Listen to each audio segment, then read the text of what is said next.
Welcome to AI Unraveled, your daily strategic briefing. It is Wednesday, March 25, 2026.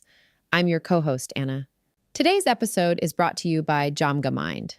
If you need high-fidelity intelligence built for the C-suite, DjamgaMind delivers human-verified strategic audio forensics across healthcare, energy, and finance. Check out DjamgaMind.com for technical-grade analysis. And a quick reminder for our listeners, you can now enjoy all episodes of AI Unraveled completely ads-free by subscribing directly on Apple Podcasts. Today is the day the industry stopped playing with generative toys. OpenAI has officially killed Sora, sacrificing its viral video generator to free up compute for a new robotics world simulator called Spud. Meanwhile, Apple is totally overhauling Siri for iOS 27, turning it into a context-aware chatbot that can execute tasks inside your apps. We're also covering Cloudflare's new dynamic execution environments for AI agents, Roche's massive new 3,500 GPU pharma factory, and the FCC banning all foreign-made routers. Let's get into the news. So think about the fundamental difference between a Hollywood render farm, churning out a massive CGI bridge for some summer blockbuster, and an actual structural engineering firm calculating the load-bearing tension of a real-world suspension bridge. Right, it's a completely different universe of physics. Exactly. One is this highly sophisticated parlor trick of light and shadow and pixel geometry. It's designed specifically just to fool your optic nerve. But the other one has to obey the actual unforgiving mathematical laws of physics and gravity and material science. Because if the CGI bridge fails, you just get, a weird rendering glitch on a screen. Yeah, somebody spots it on Twitter and laughs. Yeah. But if the real bridge fails, the structural integrity collapses and people die. The entire physical system just falls apart. And that distinction, that exact gap between illusion and reality, is basically the massive fault line running right through the entire artificial intelligence industry this morning. Which is exactly why we are here today. Welcome to today's deep dive. We are incredibly glad to have you here with us. You are the third mind in the room today, and man, we have a monumental stack of intelligence to unpack for you. It is a heavy stack today. Pure signal, no noise. Right. We're looking at a huge wave of news that just dropped on March 25th, 2026. And our mission today is to perform a high-stakes, purely forensic, and highly technical autopsy of what we're officially calling the pivot to utility. I like that framing, the pivot to utility, because it really captures the violence of what's happening. It really does, because the era of generative toys, the AI that hallucinates these photorealistic videos or writes cute little rhyming poems or paints cinematic pictures of cowboys on the moon, that era is officially dead. Dead and buried. Yeah, is being violently sacrificed. And in its place, we are seeing this ruthless industry-wide pivot toward raw execution, impenetrable enterprise security, and a complete mad dash for hardware sovereignty. It is a very sobering, frankly, multi-billion-dollar realization for the entire tech sector. I mean, the core thesis that unites every single piece of source material we are examining today is this: the industry has finally hit the wall. The wall of generation, right? Exactly. They've realized that generating digital content is fundamentally cheap. It's just a commodity now. It's a complete race to the bottom on pricing. Yeah, everybody has a text generator. Right. But executing actual tasks, whether that means, a physical bipedal robot navigating a chaotic warehouse floor without accidentally crushing a human worker, or a digital agent safely writing custom code to wire millions of dollars between international bank accounts, that requires an entirely different, astronomically more complex infrastructure. The illusionists are basically being shown the door. Yeah, the show is over. The infrastructure architects and the forensic engineers are taking over the building. So here is our roadmap for you today. We're going to deconstruct the stunning news that OpenAI is completely killing off its biggest consumer hit. Which is still hard to process.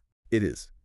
From there, we will analyze Apple's terrifyingly capable new execution layer that fundamentally breaks how we actually use our mobile devices. And ruins the business model for basically every app developer. Completely ruins it. Then, we will uncover the exact technical reasons why C-suite executives are currently in a state of absolute sheer panic regarding agentic AI security. And finally, we'll look at the massive, high-stakes geopolitical scramble to physically lock down AI hardware. So let's jump right into the deep end of this pivot. Let's talk about the death of the toy era and the rise of physical intelligence. OpenAI is officially winding down Sora. I have to admit, when I first read the memos on this, my initial reaction was just complete confusion. You weren't the only one. It purely from a consumer product standpoint, it's staggering. I mean, Sora was the #1 app on the App Store. Number one, it completely dominated the cultural zeitgeist. Everyone was generating these crazy videos. Right, and they are completely winding it down across all mobile apps and permanently shutting down its API access. It's over. This was the shiny object the entire world was staring at. But according to the internal reports, OpenAI staff were explicitly calling Sora a, quote, drag on resources. A compute drag. Yeah.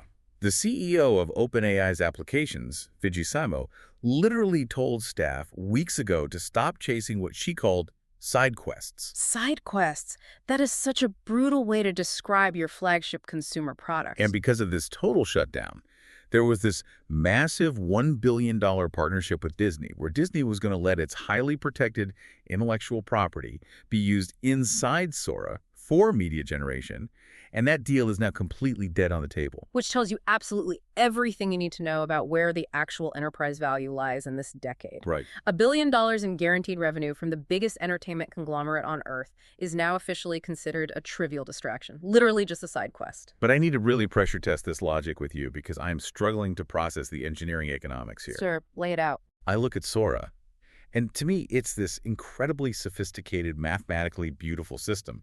The lighting is perfect. The reflections in the puddles are totally accurate. Visually, it's a masterpiece. Right. But I guess you can't actually do anything with it. Yeah.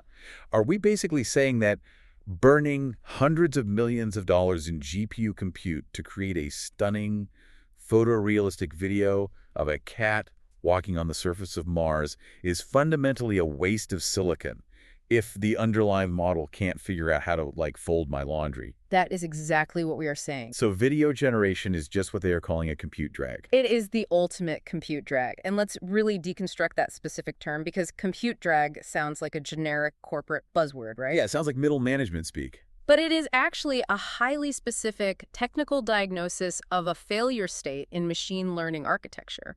We have to look at the mathematical difference between what video generation is doing and what real-world execution requires. Okay, break that down for me. So when an autoregressive transformer model like Sora generates that video of a cat on Mars, it is not actually simulating physics at all. It's just drawing pictures. It is playing a massive statistical guessing game based on latent space representations.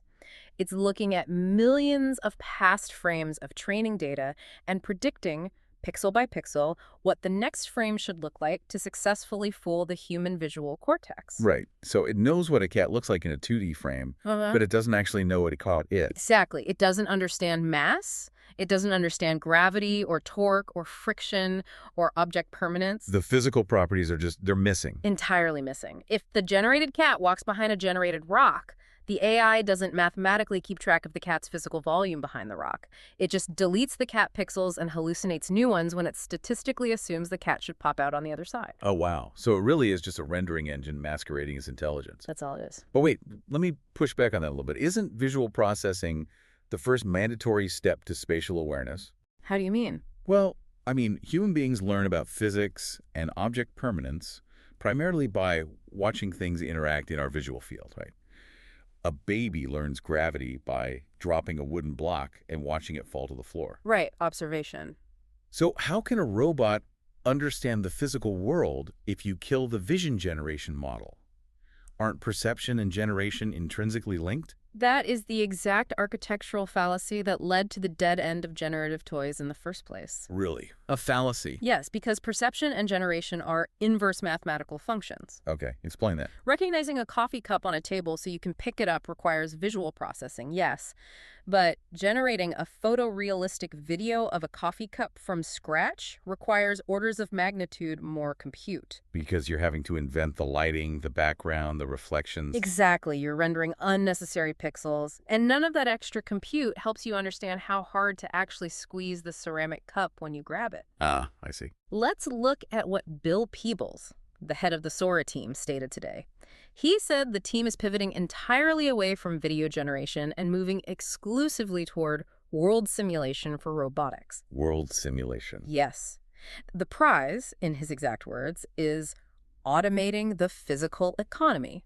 World simulation is the exact opposite of pixel guessing. So to simulate the world, the AI has to actually mathematically map the physics engine of reality. Yes. If you put a robotic arm in a kitchen, it cannot just guess the next pixel. If a world simulation model guesses wrong about the friction coefficient of a ceramic mug, the robotic arm crushes the coffee cup, It shatters the plate. or it breaks a human user's finger. Yeah. The compute required to just make a pretty video is a massive drag because it's burning highly constrained, incredibly expensive GPU processing power to produce something that has absolutely zero utility in the physical world. That makes total sense. So OpenAI is freeing up all that compute, literally pulling all those chips off of Sora for their new foundational model, which they are calling Spud. And Sam Altman explicitly says Spud is meant to, quote, really accelerate the economy. And let's be intellectually honest here with ourselves.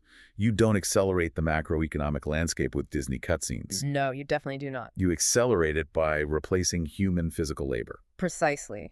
And that is exactly why we have to synthesize this OpenAI pivot with the other massive piece of intelligence in this sector today. The Amazon acquisition. Yes. At the exact same time OpenAI is killing Sora to focus on physical robotics, Amazon has officially acquired Fauna Robotics. Well, let's look at Fauna, because they were founded just back in 2024 by a team of elite former Meta and Google engineers. Amazon just bought them outright. Swept them right up. Yeah, and their roughly 50 employees are literally relocating to New York City right now to integrate directly into Amazon's logistics infrastructure. And the absolute crown jewel of Fauna Robotics is this piece of hardware called Sprout. Sprout is a 3.5-foot tall, 50-pound bipedal humanoid robot that retails for about $50,000. And the marketing materials heavily lean on the fact that it is approachable. Which is such a loaded word. We need to strip away the consumer-friendly marketing fluff of the word approachable. Oh, absolutely. What we are looking at with Sprout is the physical manifestation of the exact pivot we just described with OpenAI. Software models like OpenAI's Spud cannot operate in a vacuum. Right. They need a body. A digital brain sitting in a server farm cannot fold your laundry, and it certainly cannot pack a cardboard box in an Amazon fulfillment center in Des Moines.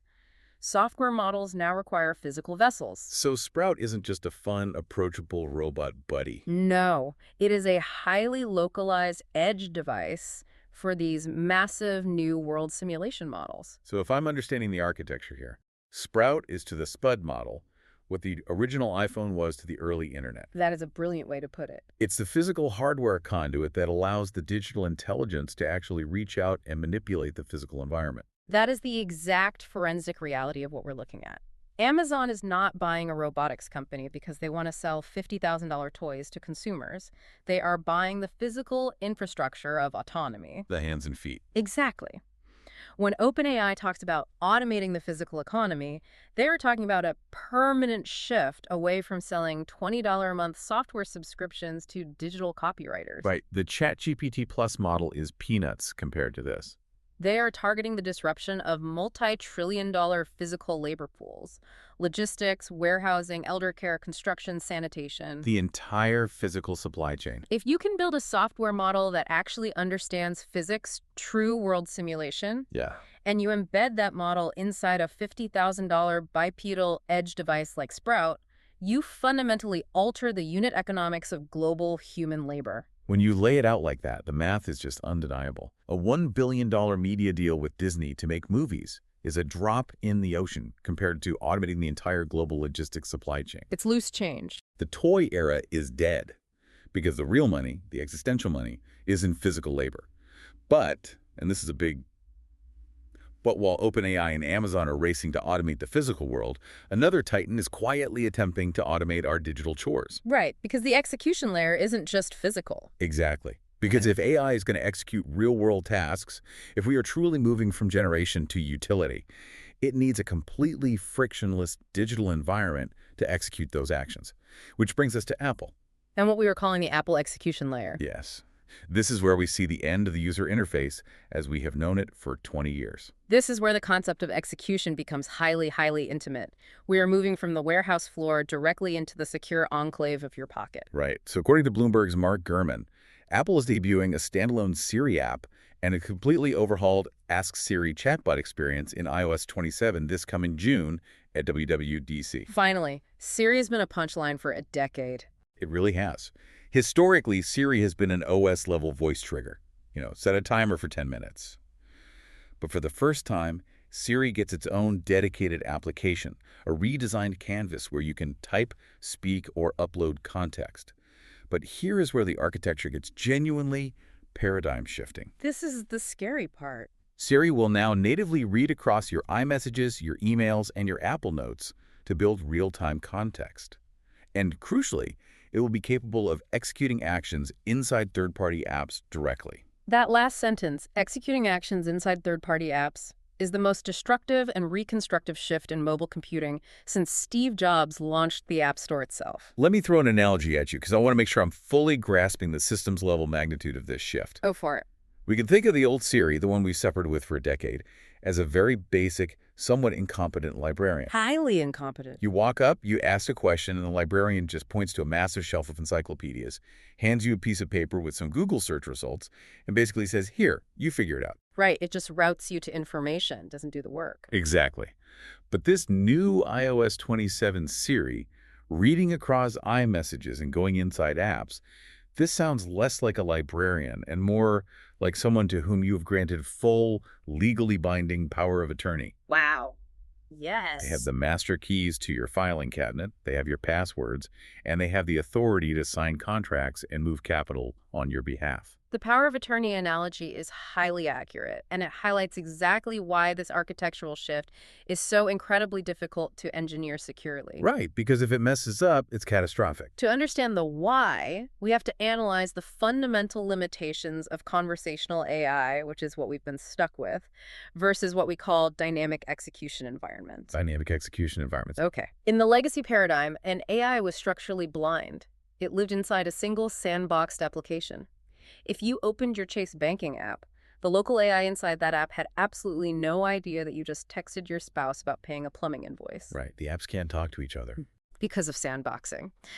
But context is everything. An AI cannot act intelligently. It cannot execute a multi-step, complex task if it only sees one siloed, encrypted piece of data at a time. Reading across the secure databases of iMessages, emails, and notes provides the contextual connective tissue required for autonomous execution. Okay, let me walk through a real-world edge case to see how this actually functions.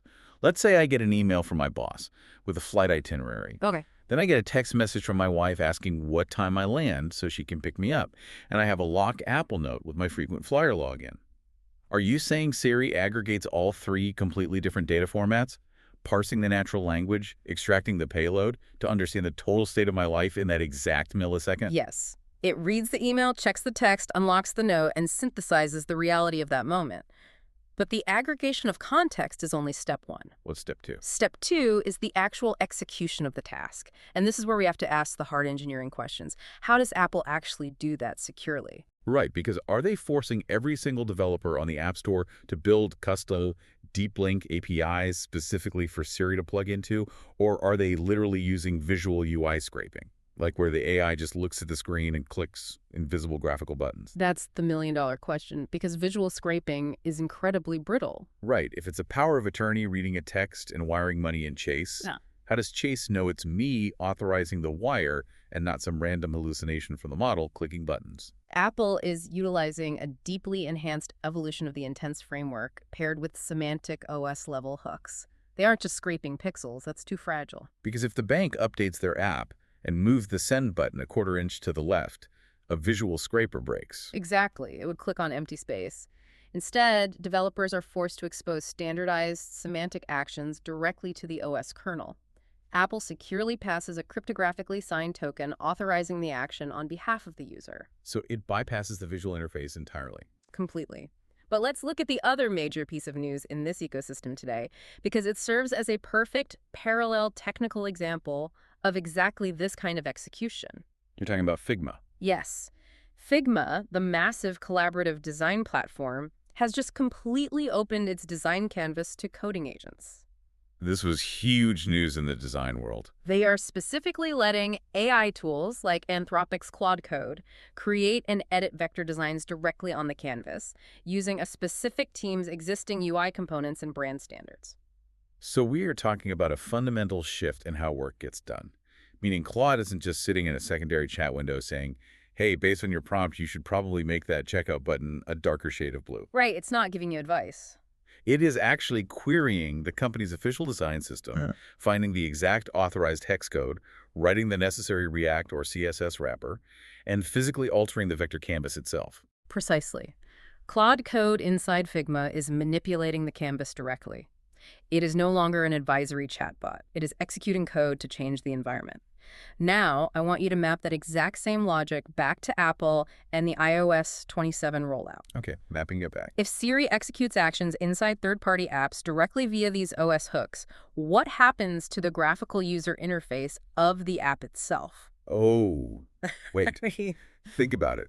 If I just tell Siri, pay the plumber $200 for today's visit, and Siri parses the invoice in my Apple Mail, cross-references the plumber's LLC details in my contacts, and then reaches deep into my banking app's backend to process the ACH transfer, I never actually opened the banking app. No, you didn't. I never saw their logo. I never saw their interface. You never see the interface. You never see the bank's marketing copy. You never see the cross-sell advertisement for a new credit card they desperately want you to click. The app basically vanishes. The third-party application becomes nothing more than a dumb, invisible data pipe for Siri to route payloads through. This fundamentally and permanently shifts the entire economic power dynamic of the mobile ecosystem. For 15 years, app developers owned the user experience. They meticulously designed the buttons, the onboarding flow, the engagement loops, and the monetization funnels. And now Apple just cuts them out completely. Apple is reclaiming absolute control of the top layer. The OS layer Siri becomes the only interface the user ever interacts with. The death of the traditional UI is the birth of the OS-level execution monopoly. That is staggering. I mean, it makes the actual hardware device incredibly powerful and frictionless for you and me as end users, right? But it completely commoditizes every single software developer on the planet. They are reduced to invisible back-end databases. But this brings up a massive, glaring technical vulnerability. If agents like Siri or Claude inside Figma are dynamically executing multi-step tasks across apps and manipulating vectors, they aren't just clicking invisible buttons. Under the hood, they need to generate and run custom code to bridge these massive software gaps. And that is the terrifying part. Because historically, letting an autonomous, unpredictable AI agent write and run code directly on your internal network is a security nightmare of epic proportions. It is the architectural equivalent of inviting a stranger into your secure server room, handing them root access and a blowtorch, and hoping they only use it to solder a broken wire. Exactly. And this is where the sheer ambition of autonomous infrastructure violently collides with enterprise reality.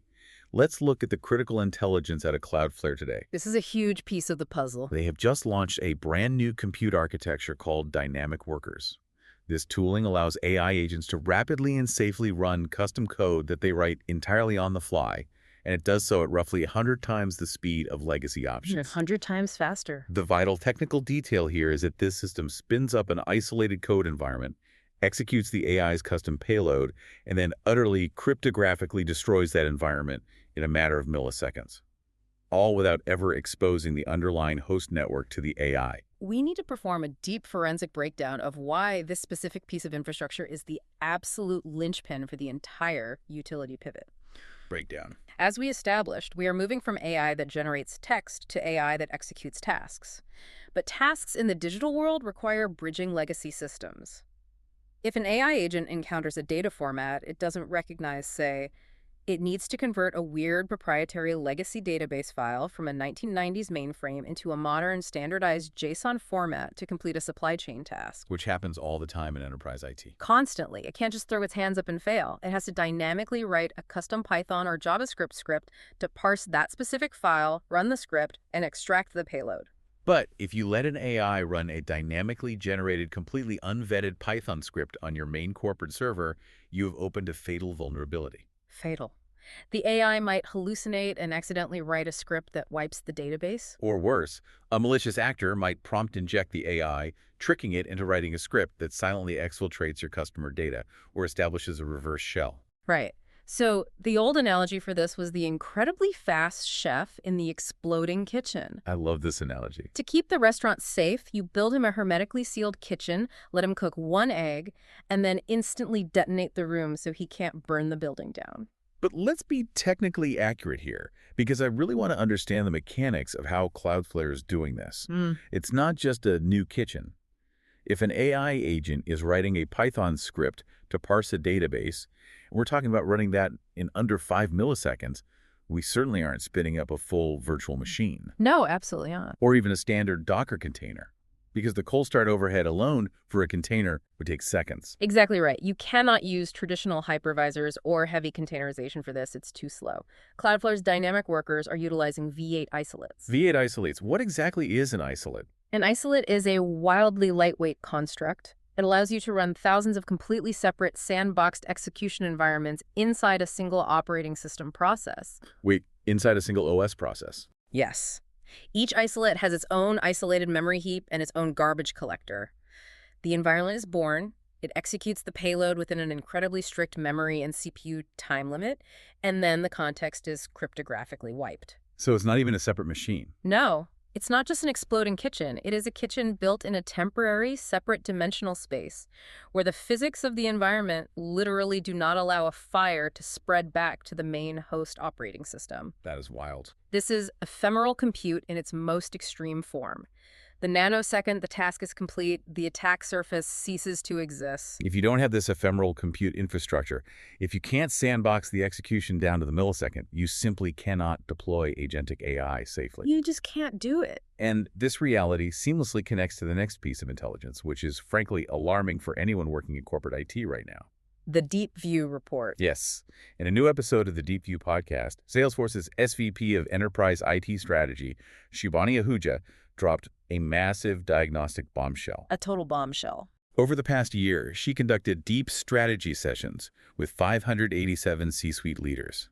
The overwhelming consensus: the enterprise sector is utterly terrified of agentic AI. Terrified is the word. She noted that while organizations relying on simple chatbots are falling dangerously behind the curve, the organizations that are actually trying to deploy these autonomous agents are hitting massive, intractable security blockers. And let's be clear, those 587 C-suite leaders are entirely justified in their terror. Oh, 100%. A C-suite leader, particularly a chief information security officer, has one primary job risk mitigation. A simple conversational chatbot is safe. It's essentially an interactive, highly articulate FAQ document. Right.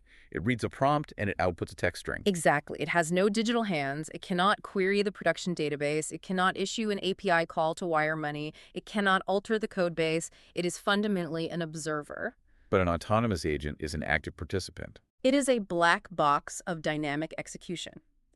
You give it a high-level goal like, optimize our shipping logistics for Q3 across all European ports, and the agent autonomously decides how to achieve it.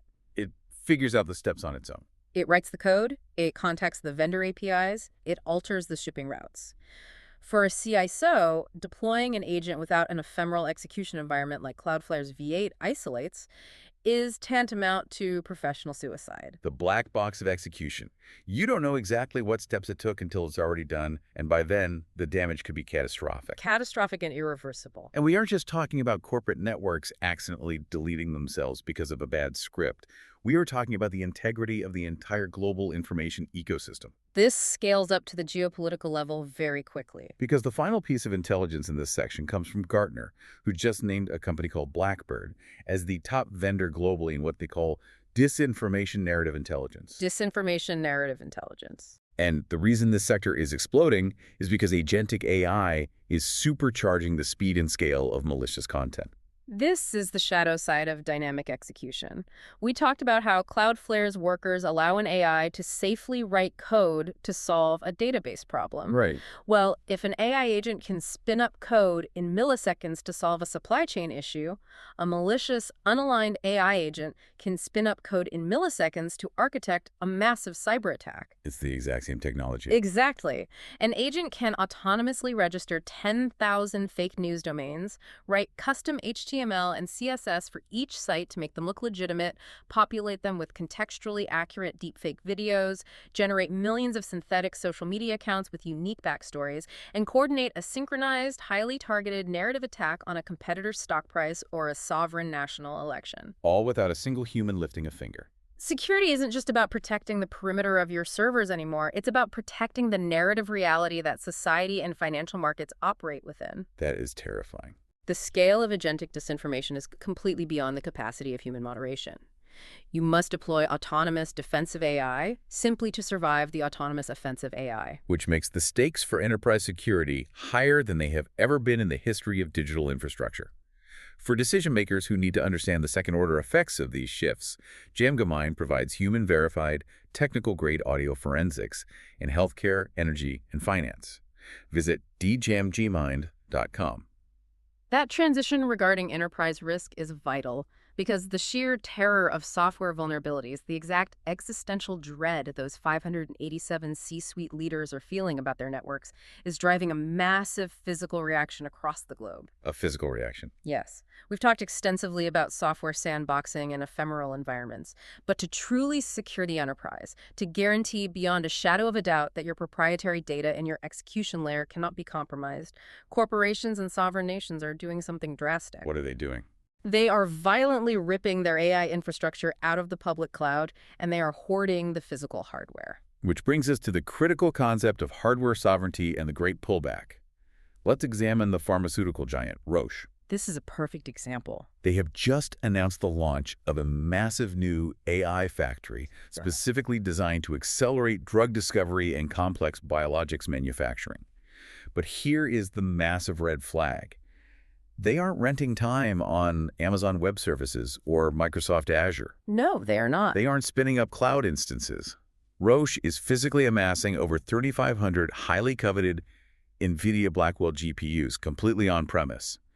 They are building a vertically integrated, heavily guarded physical AI factory. We have to pause and deeply appreciate the magnitude of this capital expenditure because it represents a complete reversal of a decade of tech orthodoxy. A total 180. For the last 10 years, the absolute, unquestioned gospel of the technology industry has been move everything to the cloud. Right. Don't own the metal. You don't buy physical servers.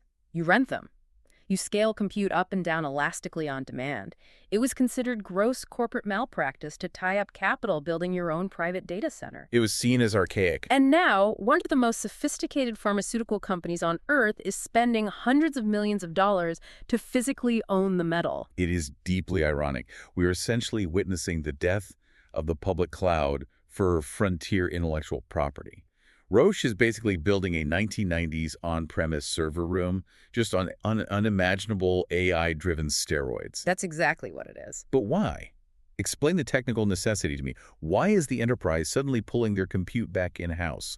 What is driving this great pullback? It is the absolute necessity of hardware sovereignty. When Roche uses an advanced model-thinged AlphaFold on steroids to discover a new proprietary drug, they are dealing with a molecule that could literally be worth tens of billions of dollars in exclusive patent revenue. The stakes are astronomical. The computational process involves feeding their most deeply guarded, highly classified biological data into the model.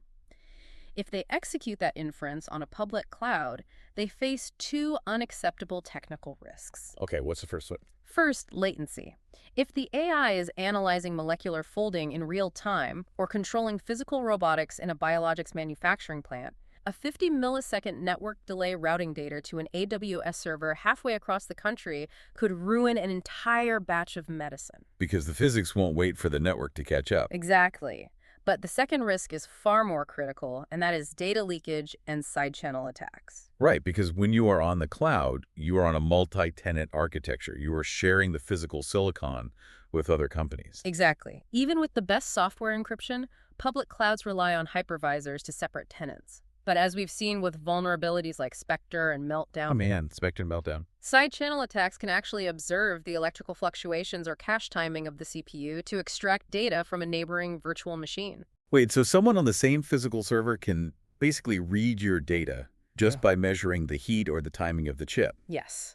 You cannot risk your trillion-dollar intellectual property traversing public fiber optic internet pipes or sitting on a multi-tenant cloud server where a zero-day hypervisor vulnerability could expose it to a state-sponsored hacker. It's just too vulnerable. You need absolute sovereign control.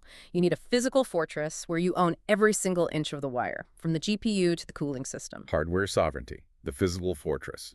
And that paranoid fortress mentality extends all the way down to the literal pipes and switches that connect us, which explains the most aggressive geopolitical maneuver in our stack of intelligence today. The router ban. Yes. TechPressa reports that the FCC has officially banned the import and sale of all new foreign-made network routers in the United States.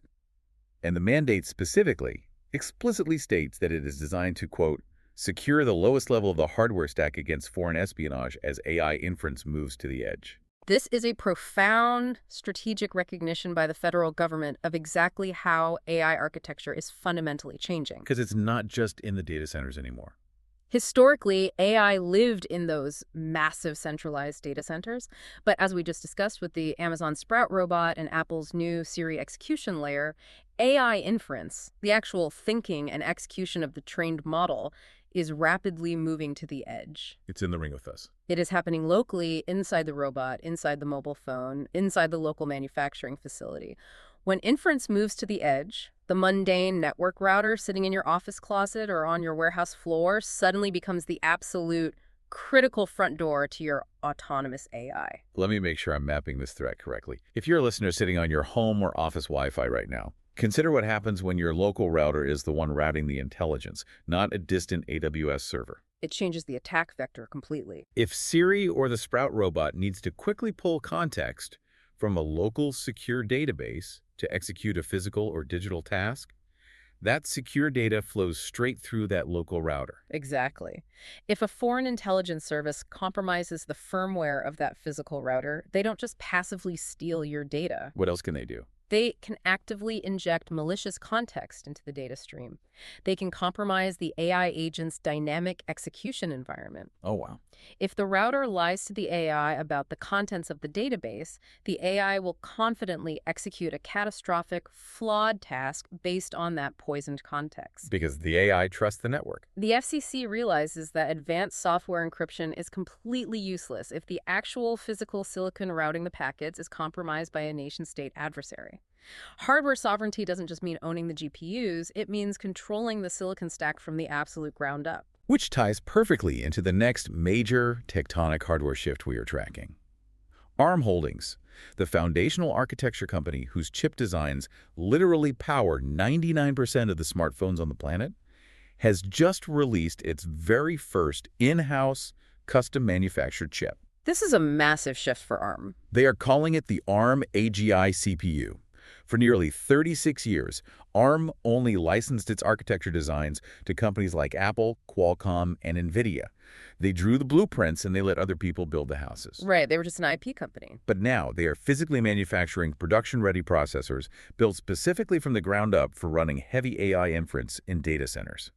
And Meta has signed on as their massive debut customer. It is a historic, violent pivot that underscores the sheer desperation across the industry for viable silicon alternatives.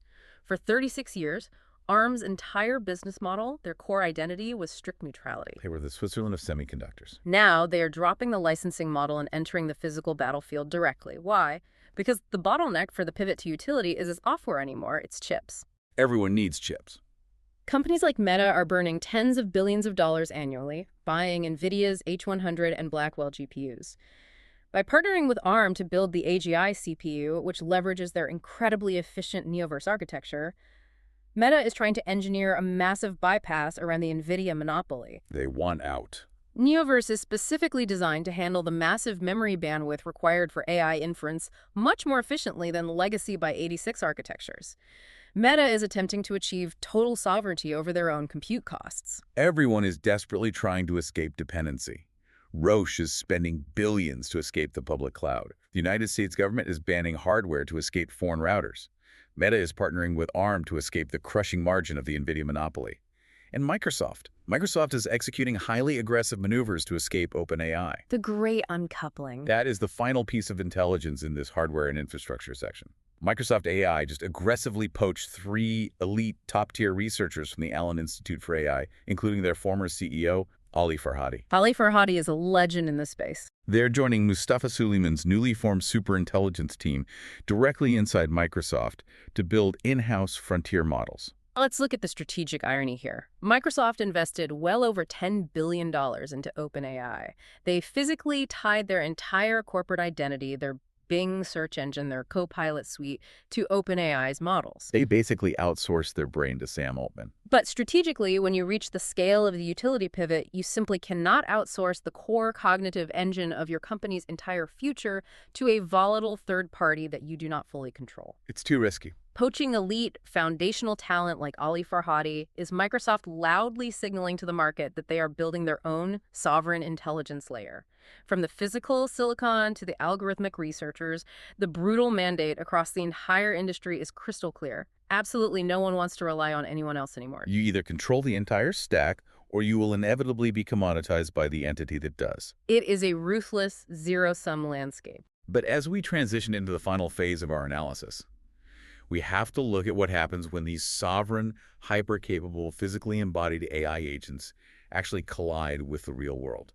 This is where it gets incredibly messy. Because as AI moves into physical bipedal robots, as corporations lock down their own impenetrable hardware fortresses, and as agents take autonomous actions deep inside our banking apps, the legal and political systems of the world are suddenly scrambling to write a brand new rulebook for a high-stakes game that has already begun. And the rulebook they are currently drafting is fundamentally and irrevocably altering the legal liability of software code. Let's start with a massive, paradigm-shifting legal precedent that just dropped out of New Mexico. A jury there just found Meta liable on every single count in a massive child safety and algorithmic harm case, ordering the company to pay $375 million for endangering children and actively concealing sexual exploitation networks on Instagram and Facebook. A historic verdict. Now, obviously, tech companies get sued all the time, but the specific tactical way they got sued here is what matters to our infrastructure analysis.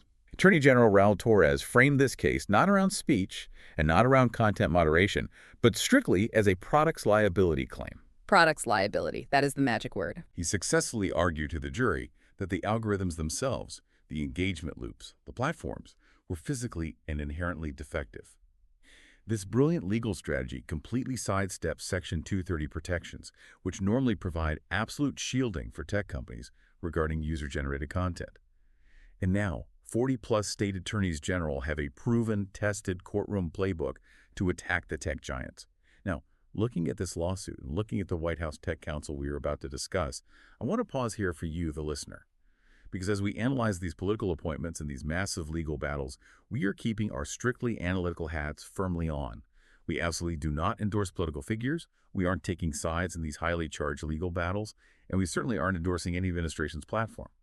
Our mandate today is solely to look at the board forensically and analyze the technical and infrastructure implications of these moves based purely on the original source material. Precisely. And purely from an infrastructure and legal architecture standpoint, let us analyze the sheer brilliance and the absolute terror of Attorney General Torres's legal strategy. Why is it so brilliant? Well, Section 230 of the Communications Decency Act was written in the mid-1990s. It essentially codified that a website is merely a distributor, not the publisher, of the information provided by its users. It treats a social media platform exactly like a digital bulletin board. Yes. If a malicious actor pins a defamatory or illegal flyer on a physical corkboard, you don't sue the manufacturer of the corkboard, you sue the person who pinned the flyer. That single law fundamentally built the modern internet. It protected tech companies from endless, paralyzing litigation over user speech. Right. But Torres didn't attack the flyers. He attacked the structural integrity of the corkboard itself. I look at this New Mexico ruling, and it raises a massive forward-looking question for everything we've talked about today.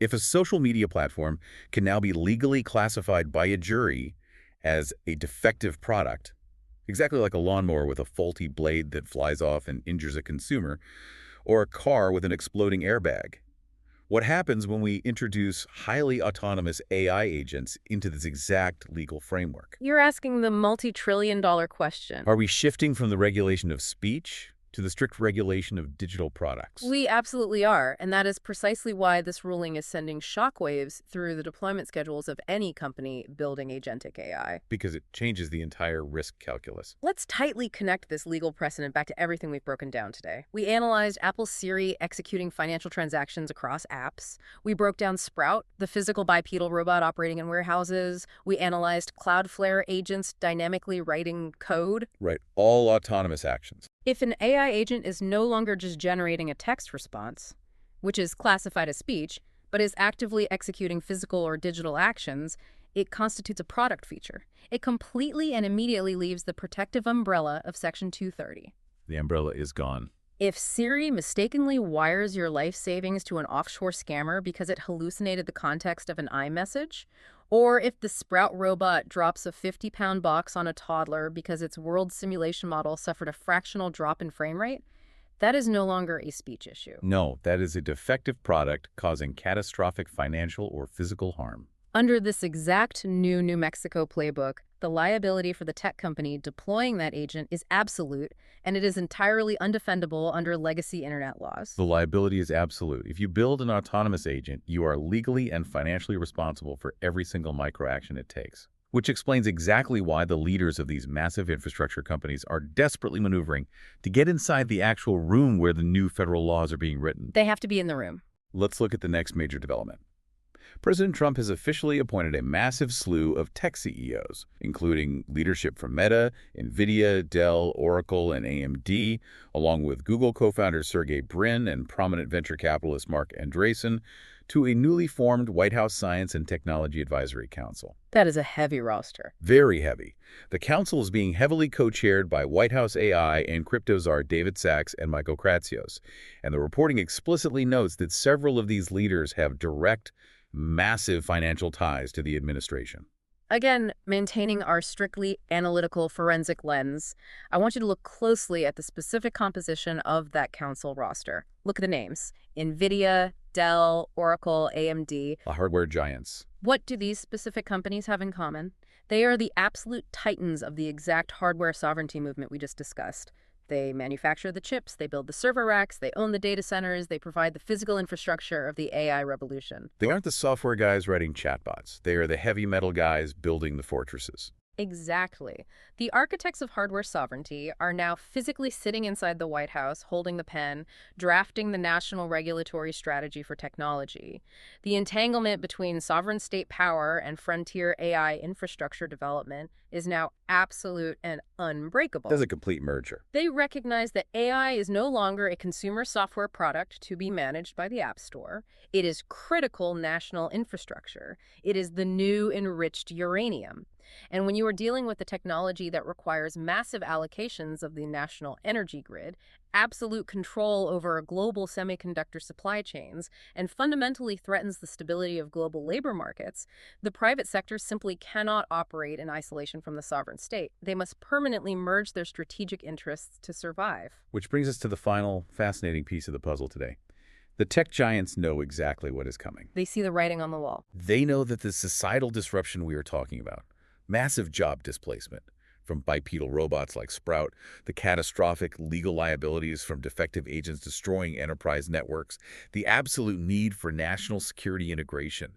They know this disruption is imminent, and they are trying to financially self-insure against the inevitable public backlash. How so? Well, the OAI Foundation has just committed a staggering $1 billion this year across disease research, job displacement initiatives, and advanced AI safety protocols. And they have officially brought on OpenAI co-founder Wosik Zaremba as the head of AI resilience. AI resilience. I want to highlight that as a very carefully, deliberately chosen phrase. Why resilience? When a technology is engineered to create trillions of dollars in market value by explicitly automating the physical and digital economy, it inherently and inevitably displaces the human labor that previously powered that exact economy. A $1 billion foundation fund dedicated to job displacement and algorithmic safety is not just corporate philanthropy. It's not a charity drive. It is a highly strategic geopolitical buffer. It is a stark acknowledgement from the architects of the technology that the brutal transition from generative toys to high-stakes utility execution is going to be incredibly turbulent for society at large. Yeah, you can't just replace millions of jobs without some turbulence. We are actively trying to fund societal resilience so that the inevitable massive regulatory and public backlash doesn't legally suffocate the development of the technology itself. So let's put all of this together and synthesize this incredible high-stakes journey we've been on today. It's been a lot to cover. We started by looking at a billion-dollar magic trick being canceled.